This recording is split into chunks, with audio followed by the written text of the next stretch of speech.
The Great Siege of Malta is probably one of my favorite sieges of all time because the Maltese successfully repelled the invaders, even though they were seriously outnumbered. This siege was very important. It pretty much decided the fate of Europe.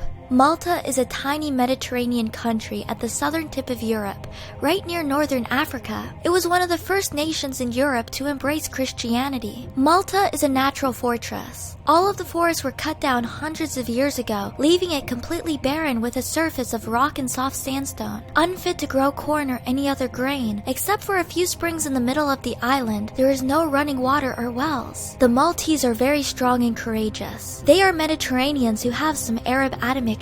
In the 1500s, they were used to fighting off Turkish raiders all of their lives. At this time in history, the Muslim Ottoman Turks were absolutely ruthless. They had conquered the entire Middle East and sacked the greatest city in the world at that time, Constantinople, now renamed Istanbul. They massacred the entire Christian population there. They loved to loot everything they could and capture civilians to enslave them. They were depopulating entire villages, attacking coastal towns of Italy, France, Spain, and even seizing white slaves from as far away as Iceland. Ultimately, over 1.1 million Christian Europeans were kidnapped and enslaved by the Turkish pirates between 1500 and 1800. The Siege of Malta was a very pivotal part of Europe's history. The Christians of Europe kept the Muslims at bay for over 500 years. If Malta was taken over, the entirety of Europe would very likely be forced to convert to Islam due to being conquered. During the siege, Queen Elizabeth of England declared, "If the Turks shall prevail against the Isle of Malta, it is uncertain what further peril might follow the rest of Christendom." If Malta was taken, the Turks would have likely went straight to Sicily and would have made their way up Italy to mainland Europe.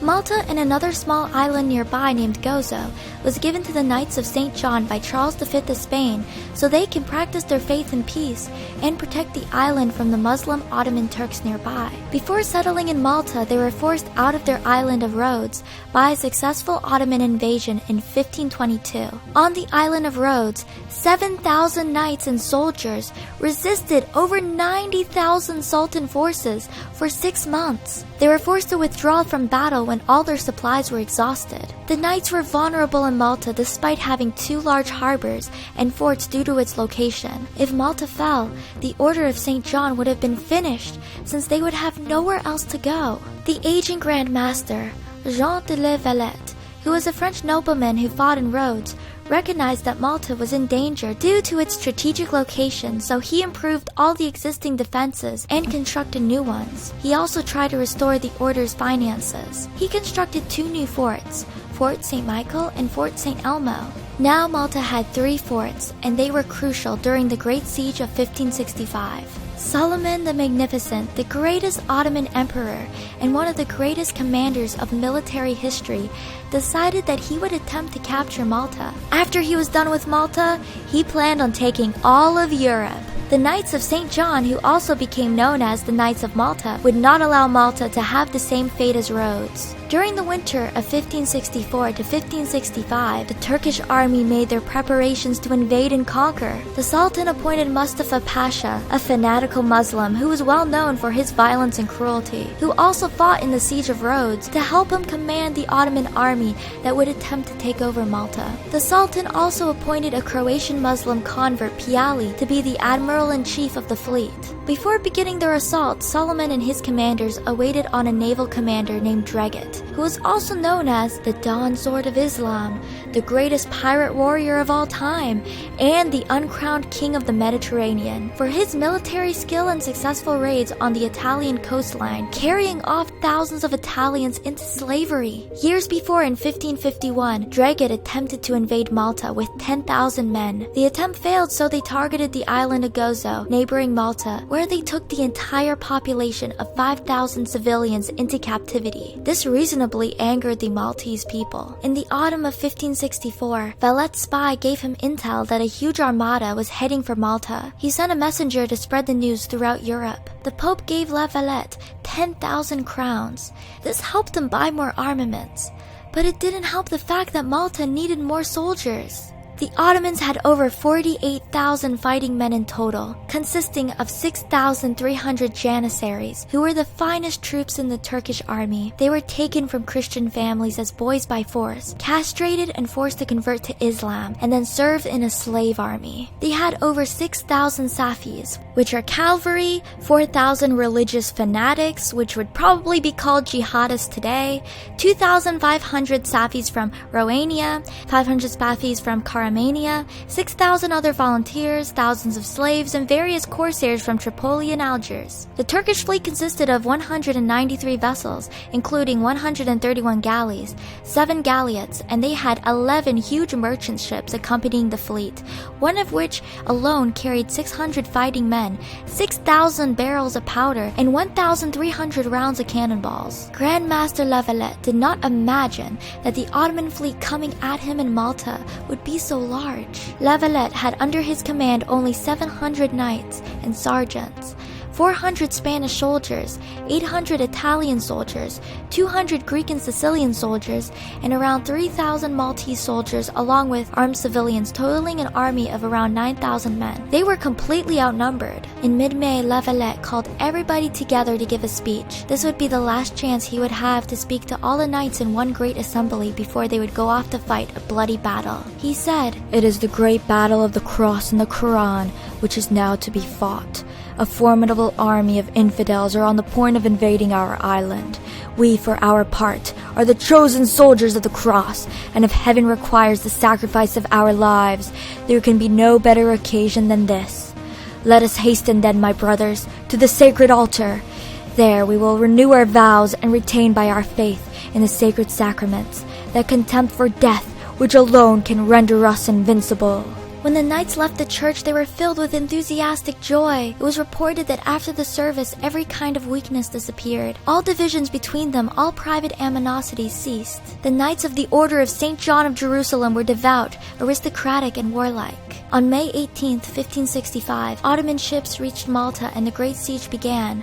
The invaders were extremely confident that they would be able to overwhelm and subjugate the knights. Solomon was promised by his general and his admiral that the island of Malta would be taken within 3 or 4 days of combat. They were very, very wrong. Fort St. Elmo was their first target because it dominated the entrance to the Grand Harbor. 100 knights and soldiers held Fort St. Elmo. They were ordered by La Valette to fight to the last man. Its garrison, aware that the length of their survival would determine the outcome of the whole campaign, hung on as men died and walls collapsed under the day and night of bombardment. At this time, word reached La Valette that the relief he hoped for from nearby Sicily had been seriously delayed. Valette read the dispatch to his council and declared, "We now know that we cannot look to others for our deliverance. It is only upon God and our own swords that we must rely. Yet this is no reason to be disheartened. Rather the opposite. For it's better to know the truth of one's situation than to be deceived by false hopes. Our faith and our honor of our order are in our own hands. We shall not fail." Fort St. Elmo could not hold out indefinitely, but they lasted an incredible 35 days of constant bombardment and waves of assault. The knights who died defending Fort St. Elmo gave time to consolidate the defenses of the other forts. The Turkish commander Dreget was fatally injured during the taking of Fort St. Elmo. As Mustafa Pasha carried the banner of Sultan Suleiman to replace the flag of St. John at St. Elmo's ruins, he gazed at the massive Fort St. Angelo across the bay and cried, "Allah! If so small a son has cost us so dear, what price shall we have to pay for so large a father?" The 35 days of ferocious courage of the defenders of Fort St. Elmo had cost the invaders precious time and over 9,000 of their best troops. Francisco Balbi, a Spanish relief soldier, says, "The darkness of the night then became as bright as day due to the vast quantity of artificial fires. So bright it was indeed that we could see St. Elmo quite clearly. The gunners of St. Angelo were able to lay and train their places upon the advancing Turks, who were picked out in the light of the fires." Mustafa Pasha ordered the bodies of the knights to be decapitated. Their heads were placed on stakes, and their corpses were nailed to crosses to be floated across the harbor. As the headless bodies of the crucified knights washed up on the base of Fort St. Angelo, La Valette ordered their Turkish prisoners to be executed and their heads to be used as cannonballs to bombard the Turks. The message was clear.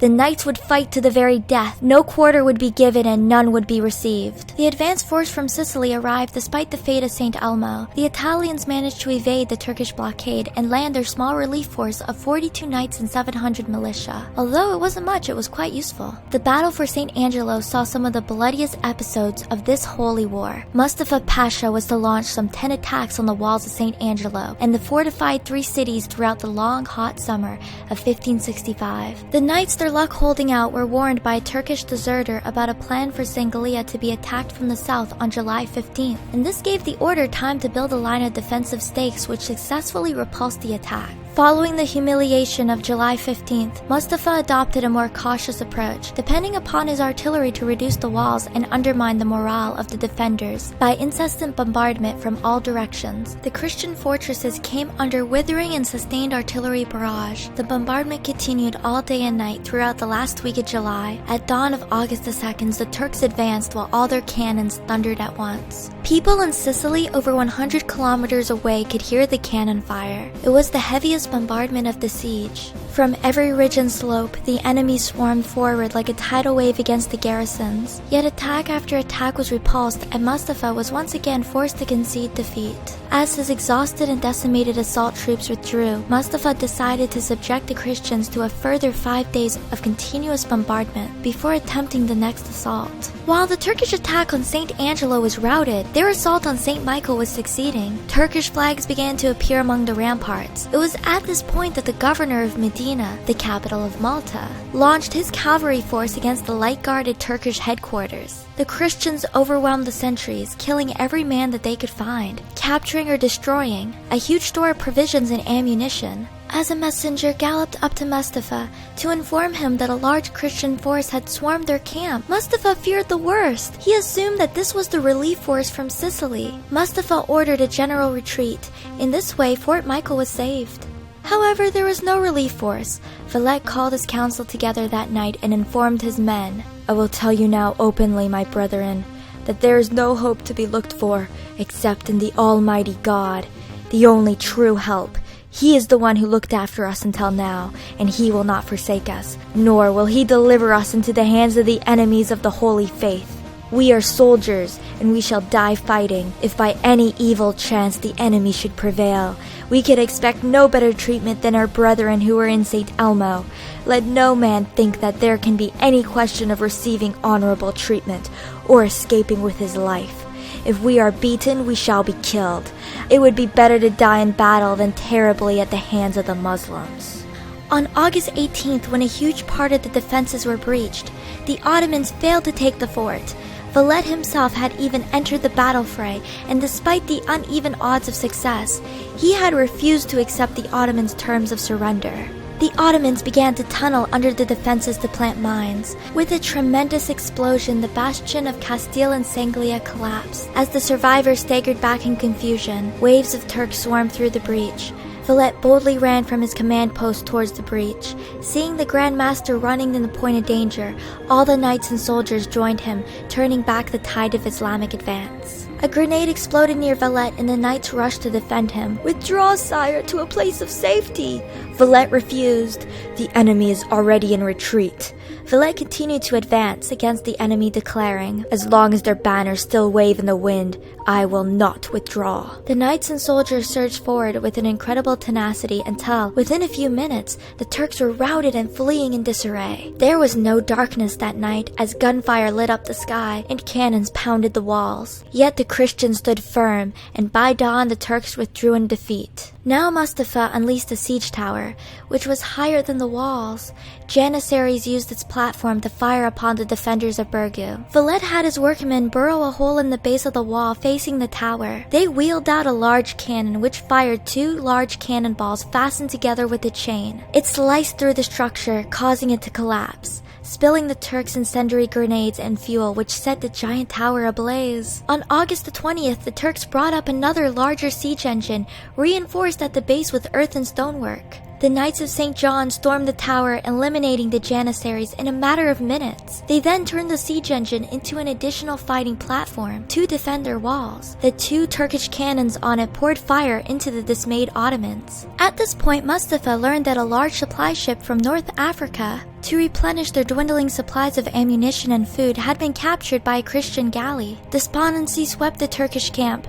They were now running so short of gunpowder that they had to suspend the bombardment. Thousands of Turks were laid low with sickness. Even water and food was in short supply for the attackers. Mustafa was determined to capture the capital Medina and use it as his winter quarters. Anticipating the Turkish intentions, the governor of Medina dressed the civilians in soldiers' uniforms and had them patrol the ramparts along with the garrison. All available cannon were brought to the side to which the Turkish assault would approach. As the Muslims toiled up the long slopes to the city, they were shocked to see the walls bristling with cannon and armed men. As they came within range, the cannon opened fire. The dismayed Turks halted and turned back and said, "It's another Saint Elmo!" The Turks launched another attack on St. Angelo and St. Michael on the 1st of September, but their men were by now so drained and disheartened, reduced in numbers and sick with fever and dysentery, that the attack failed almost right before it began. "It is not the will of Allah that we shall become masters of Malta," was the general consensus. On the 5th of September, Viceroy Don Garcia set sail from Sicily with a relief force made up of professional soldiers from all over Europe, including many Italians, Germans, French, and other European volunteers. The relief consisted of 10,000 fighting men and 28 ships. When news of the relief arrived on the 8th of September, Mustafa's army was on the verge of mutiny. The Turkish fleet had lost the will to fight and did not even attempt to contest the landing. By September, the Ottomans were concerned about having to remain in Malta during the winter. Remember that this is a time period before they had food preservatives and modern medicine. The Ottoman troops were exhausted and their morale was low. At this point, Valet's long-awaited relief forces appeared at Malha Bay and took control of high ground inland, almost trapped the Ottoman troops retreated, but not before losing thousands more men. As the invaders began to embark, Mustafa learned that the relief force was actually smaller than his army, so he ordered his men back ashore. The relief force charged them, and in a fierce battle slaughtered 3,000 of Mustafa's army, driving the remainder to sea. The day the Turks fled Malta was September the 11th. During the siege of Malta, over 130,000 cannonballs were fired towards defenders and civilians for 4 hot summer months. A third of the defenders and population of Malta perished, but they withstood the siege. The Sultan Suleiman was angered and devastated when he heard of his army being defeated. He said, "Next year, I myself, Sultan Suleiman, will lead an expedition against this accursed island. I will not spare one single inhabitant." Fortunately for the Maltese, he died before he could carry out his threat. At the beginning of his reign, he had been defeated before the walls of Vienna in 1529. Now at the end of his reign, his army had suffered the most humiliating and decisive defeat ever at Malta. The Ottomans never again attempted to take the island. The Great Siege officially ended on the 8th of September, which became a national holiday for Malta, and Malta's beautiful capital, Valletta, was founded and named after Grandmaster Jean Valette. Unfortunately, he didn't live to see the city completed. When he died, La Valette was buried in a great crypt in the Cathedral of St. John, where the inscription reads, "Here lies La Valette, the scourge of Africa and Asia, the shield of Europe. He expelled the barbarians by his holy arms." The heroic defense of Malta against such an overwhelming odds for over 4 months of relentless bombardment and assault inspired all of Europe to defeat the Ottoman menace. There were a few cases of French, Spanish, and German soldiers joining the Turks, but there were no cases of the Maltese joining their enemy. Currently, Malta has the highest Catholic Church attendance in any country in Europe. Much of the first season of Game of Thrones was filmed in Malta. It's a beautiful little country that I hope to see one day. Thanks for watching, guys. Stay tuned for more European history videos. I really love creating them, and stay sane.